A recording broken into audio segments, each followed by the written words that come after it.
tidak menjadi rumus baku bahwa ketika mengikut Tuhan, maka berkat jasmani akan berbondong-bondong mengikuti. Ada banyak anak Tuhan yang juga menderita kesusahan, sakit, penyakit, tetapi dia punya iman pengharapan kepada Tuhan. Penyakit, kekurangan, penderitaan, kesusahan tidak menyebabkan untuk meninggalkan Tuhan. Tapi juga ada anak-anak Tuhan yang diberkati secara finansial, dia berkecukupan bahkan berkelimpahan di dalam hal itu, dan dia terus mengarahkan hatinya kepada Tuhan. Sehingga kita dari sini bisa mengambil kesimpulan bahwa sebenarnya rumus baku bahwa mengikut Tuhan akan mendapatkan kemakmuran tidak pas. Nah, pada kesempatan ini kita belajar satu hal, berkomitmen untuk bersaksi. Akibat dari kesaksian yang disampaikan oleh Stefanus adalah nyawa melayang. Di dalam ayat 54 dikatakan ketika anggota mahkamah itu mendengar semua yang diceritakan oleh Stefanus, diceritakan perjalanan bangsa Israel, dan sampai pada akhirnya dikatakan, kamu lihat itu, kebaikan Tuhan tidak pernah meninggalkan kamu. Tetapi apa yang kamu buat dengan kebaikan Tuhan? Kamu menolak dia. Bahkan hamba-hamba yang diutusnya untuk menyampaikan kebenaran, kamu tolak. Bukan hanya sekedar tolak, tetapi dikatakan kamu tangkap, kamu bunuh. Kamu selalu menentang Roh Kudus.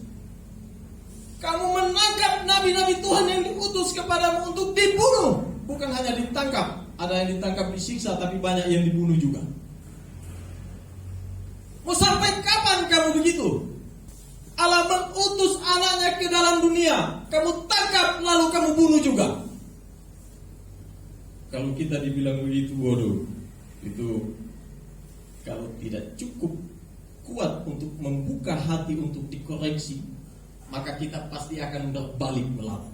Kau siapa? Kau enak sekali bilang saya keras kepala batu lagi. Kau bilang hati saya terlalu tegar untuk menerima perintah Tuhan. Kau tak tahu ini ahli Taurat ini tua-tua Yahudi ini pemuka-pemuka agama. Kau enak sekali ngomong begitu. Tidak bisa lagi untuk mengoreksi apa yang terjadi di hati, karena hatinya sudah tertutup untuk kebenaran. Yang ada hanyalah bagaimana caranya supaya kebenaran yang disampaikan ini dibungkam, dan salah satu caranya menangkap Stefanus, membunuh Stefanus. Ini menjadi refleksi bagi kita. Jangan sampai kita menyandang nama Tuhan tapi menjadi kehinaan di hadapan Tuhan. Kita menjadi bahan olok-olokan, dan orang lain melihat tidak ada Tuhan dalam hidupnya. Apakah memang orang pengikut Yesus itu sifatnya, sikapnya seperti itu? Saudara yang terkasih dalam Tuhan, tantangan mengikut Tuhan, berani bersaksi. Bersaksi ini ada dua hal yang bisa dilihat oleh orang lain, dari tutur kata, dari perbuatan. Yang pertama, tutur kata. Kata-kata kita ini, apa yang ada di mulut, apa yang kita simpan lalu kita sampaikan kepada orang. Apakah itu adalah kata-kata yang memberkati? Karena firman Tuhan di bagian lain katakan, ketika engkau berkata-kata, hendaklah engkau berkata-kata seperti menyampaikan firman Tuhan, menyampaikan kebenaran. Dari mulut yang sama ini bisa keluar berkat, tapi juga keluar kutuk. Mulut yang sama. Saya tidak punya dua mulut, sehingga yang satu saya pakai stok untuk menghina, menjelek-jelekan, lalu yang ini saya pakai untuk memberkati. Sama. Satu mulut ini. Dari satu mulut ini kalau kita tidak jaga, memang dia bermain dari otak, dari hati lalu keluar ke mulut. Tapi yang orang lihat bukan otak, bukan hati. Yang tercermin dari otak dan hati adalah perkataan dan tindakan. Lalu yang muncul dari mulut adalah apa? Kalau kata-kata berkat, kalau kita selalu mengadamkan, selalu mengayomi, selalu mengeluarkan buah-buah berkat dari mulut ini, orang bisa lihat, oh ini baik. Karena penilaian orang baik atau tidak kan dari mulut dan tindakan. Coba aja setiap hari ngerocos apa ngomongnya apa. menjelekkan orang lain jalan terus, menghina orang lain jalan terus, cacian makian terus disampaikan melalui mulut ini. Maka orang menilai orang yang macam itu apa? Wih, baik sekali dia, ngomong kosong. Tidak ada orang yang menilai orang jelek begitu baru bilang baik.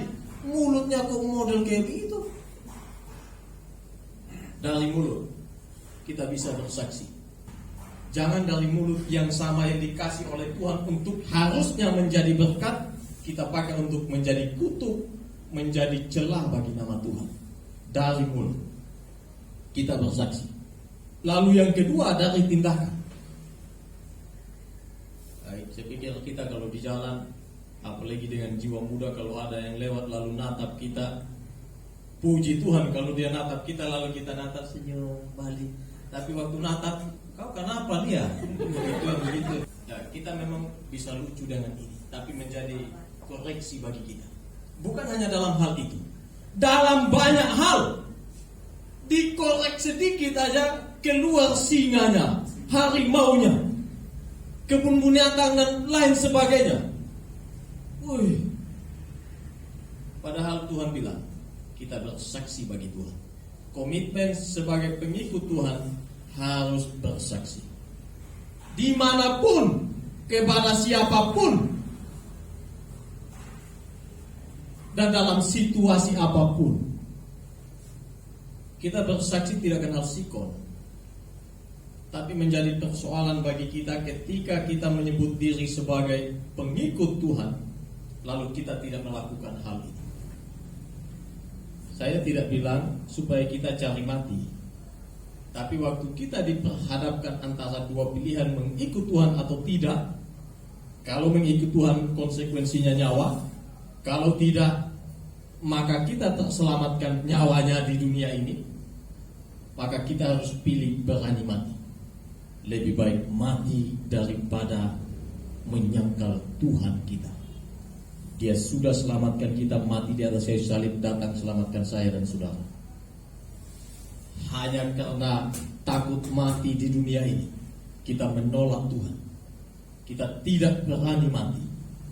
Ayat 59, sedang mereka melemparinya dan Stefanus berdoa, ya Tuhan Yesus, terimalah rohku. Ini adalah konfirmasi dari apa yang akan terjadi kepada Stefanus. Dia sudah tahu pasti, dia pasti mati. Maka dia berseru kepada Tuhan, terimalah rohku. Dia berseru kepada pribadi yang tepat, ya Tuhan, terimalah rohku. Ini adalah kesiapan yang sesungguhnya di dalam mengikut Tuhan dan menerima segala konsekuensi dari mengikut Tuhan. Ya Tuhan, terimalah rohku. Kalau kita renungin, kita coba aja membawa pikiran kita masuk sampai kepada situasi saat itu. Batu sudah layang-layang, bukan hanya pecah sedikit, pecah bisa, semua ini dikenai batu.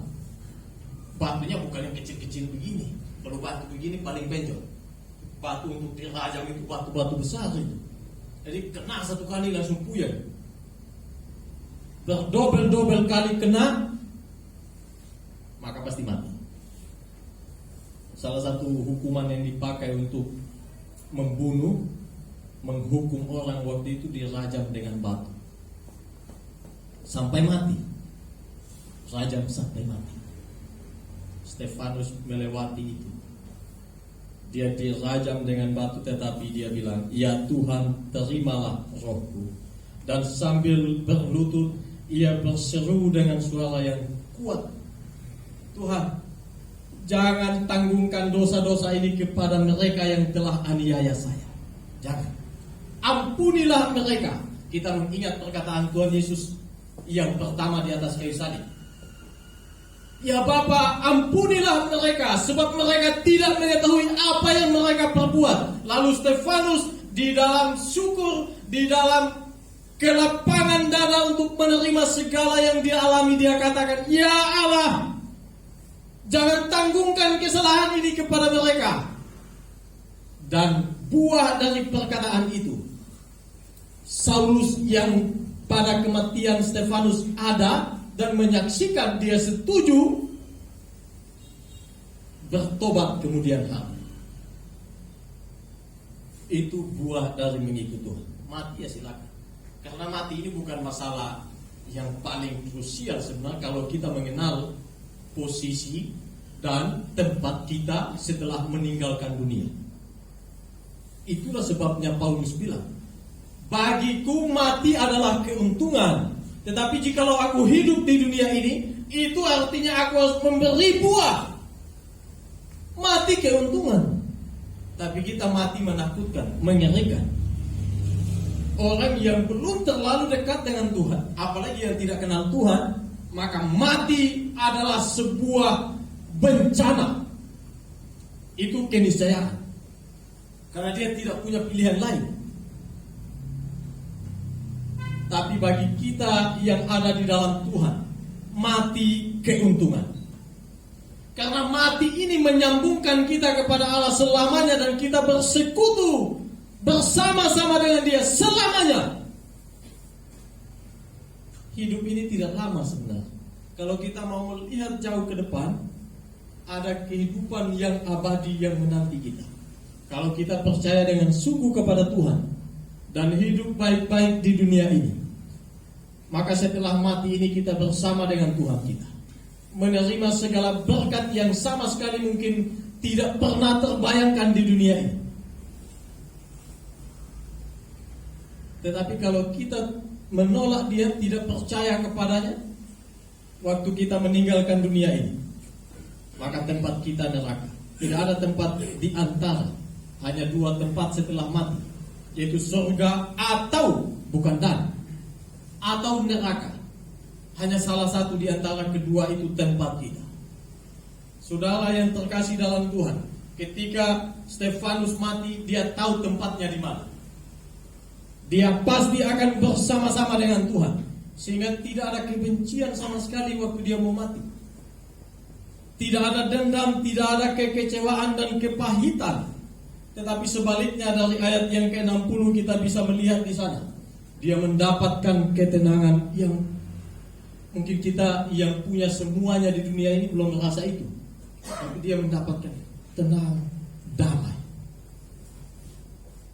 Mau mati kok tenang, mau mati kok damai. Tetapi itulah rahasia bersama Tuhan. Kita hanya bisa mengetahui itu kalau kita telah bersama Tuhan dan menikmati kehidupan bersama Dia. Kalau kita masih di luar Tuhan, maka tidak bisa kita mengalami hal-hal yang nikmat seperti ini. Hanya orang yang dekat dengan Tuhan, yang bergaul karib dengan Tuhan, yang punya pengalaman di dalam kesusahan, di dalam bencana sekalipun dia masih tetap tenang, tetap damai karena Tuhan bersama dia. Sehingga pemazmur katakan, hanya dekat Allah saja aku tenang. Bukan hanya dekat suami atau istri. Kadang dekat suami atau istri juga bikin kesal. Hanya dekat Allah saja kita memperoleh ketenangan yang sejati. Dan ketenangan itu tidak bisa didapatkan dimanapun di dunia ini, termasuk orang paling dekat dengan kita. Karena ketenangan bersama Tuhan sebenarnya dia mengisi ruang kosong yang paling dalam di dalam hati ini, yang hanya bisa diisi oleh Tuhan. Tidak ada siapapun yang bisa mengisinya. Sehingga waktu kita mendapatkan itu, waduh, tenangnya luar biasa, damainya tak terkatakan. Hanya dekat Allah saja aku tenang. Dan dengan itulah Stefanus meninggalkan dunia tanpa benci dan tetap ada pengampunan. Dia tidak takut mati sama sekali. Karena Tuhan Yesus bilang, jangan kau takut kepada mereka yang dapat membunuh tubuh, tetapi tidak berkuasa untuk membinasakan jiwa. Terutama takutlah kepada Dia yang tidak hanya bisa membunuh tubuh ini, tidak hanya bisa membunuh tubuh ini, tetapi juga membunuh, membinasakan jiwa di dalam neraka. Takutlah terutama kepada Dia. Itulah yang seharusnya kita fokus. Tetapi banyak kali manusia kan menilai sesuatu dari apa yang dia lihat. Dia tidak peduli dengan apa yang tersembunyi di balik itu. Kuasa lebih besar itu datang dari yang tidak kelihatan. Yang kelihatan itu kita bisa antisipasi. Yang tidak kelihatan itu yang banyak kali menghancurkan kita kalau kita tidak hati-hati. Maka firman Tuhan bilang kepada kita, takutlah kepada Dia yang dapat membinasakan baik tubuh maupun jiwa. Kalau kita sudah ada di dalam Dia, maka mati pun ku terima. Kalau itu diperhadapkan, jangan kita yang cari mati sekali lagi. Melihat orang di sana begitu, ada rame-rame, lalu kita pergi pukul satu, karena kalau ya kita bisa mati di sana, bukan begitu. Tapi kalau kita sudah menjadi saksi seperti poin 1 tadi, lalu kita diperhadapkan antara mati dan hidup, kalau demi Tuhan kita jalan, tidak apa-apa, karena Tuhan sudah sediakan yang terbaik dari yang terbaik untuk kita. Saudara yang terkasih, sebagaimana Tuhan Yesus telah mati untuk kita, Dia mati di atas kayu salib tidak gampang. Kita dilukai sedikit aja sudah sakit, menggerutu, mengeluh.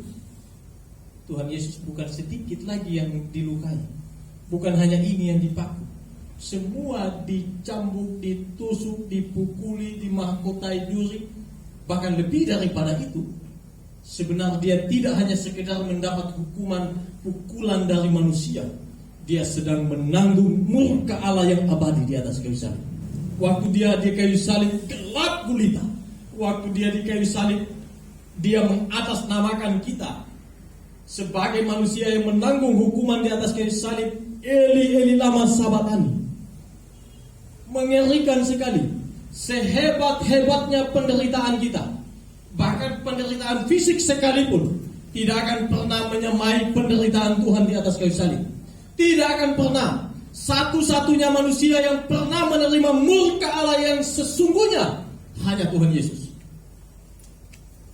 Dia meminum cawan murka Allah sampai habis, sehingga tidak sedikit pun ada tetesan murka Allah bagi orang yang percaya yang ada di dalam Dia. Itu yang menjadi syukur dan menjadi karena Tuhan telah mengambil semua murka itu. Lalu waktu Tuhan melihat anak-anak Tuhan, Dia tidak murka lagi kepada kita, sehingga kita di dalam Kristus menjadi anak-anak kesayangan, anak-anak kesukaan. Karena Dia tidak benci lagi kepada kita, Dia tidak melihat lagi kesalahan-kesalahan kita. Telah ditutupi oleh darah yang kudus di atas kayu salib. Tetapi jangan kau menghina, meremehkan, dan menganggap rendah pengorbanan Tuhan di atas kayu salib. Dengan apa? Dengan terus berbuat dosa.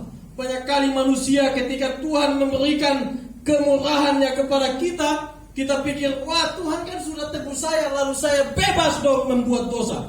Kurang ajar, orang macam itu pasti dilaknat, karena dia tidak kenal akan pengorbanan Tuhan di atas kayu salib. Kita saja kalau banyak utang, lalu yang memberi hutang kepada kita katakan, semua hutangmu telah lunas. Masa kita bilang, kan Pak sudah lunasi hutang saya pinjam lagi dong, memberontak lagi. Itu kurang ajar namanya. Sama kepada Tuhan demikian. Tidak bisa. Kalau Tuhan sudah menyelamatkan kita, maka kita dengan penuh syukur melakukan kehendak Tuhan dalam hidup. Jangan kita main-main. Itulah yang dimaksudkan oleh Tuhan. Dan itulah yang dialami oleh Stefanus. Sehingga mati pun kuberikan kepadamu, oh Tuhanku. Karena dia tahu bahwa Tuhan telah menerima dia. Tuhan telah mati di atas kayu salib. Tidak mudah, sekali lagi, tidak bukan hanya kesakitan fisik jiwa yang dialami secara hukuman manusia, dia langsung menanggung hukuman dari Allah. Sehingga itu yang membuat kita patut bersyukur sekali. Jangan mempermainkan kasih karunia Tuhan. Sekali lagi, jangan mempermainkan kasih karunia Tuhan. Kalau Tuhan sudah selamatkan, jaga kepercayaan Tuhan, jaga karya Tuhan dalam hidup. Hiduplah seperti yang Tuhan minta. Tantangan boleh banyak, tetapi di balik tantangan-tantangan yang ada, kita harus terus menyerahkan hidup kita kepada Tuhan. Biar Tuhan yang pimpin. Dan kalau Tuhan pimpin, maka akan muncul kemuliaan Tuhan. Tuhan pakai kita untuk lebih dan lebih lagi di dalam menyemarakan kemuliaan Tuhan melalui kita. Tuhan memberkati kita, kita mengikut Tuhan setia sampai mati. Amin.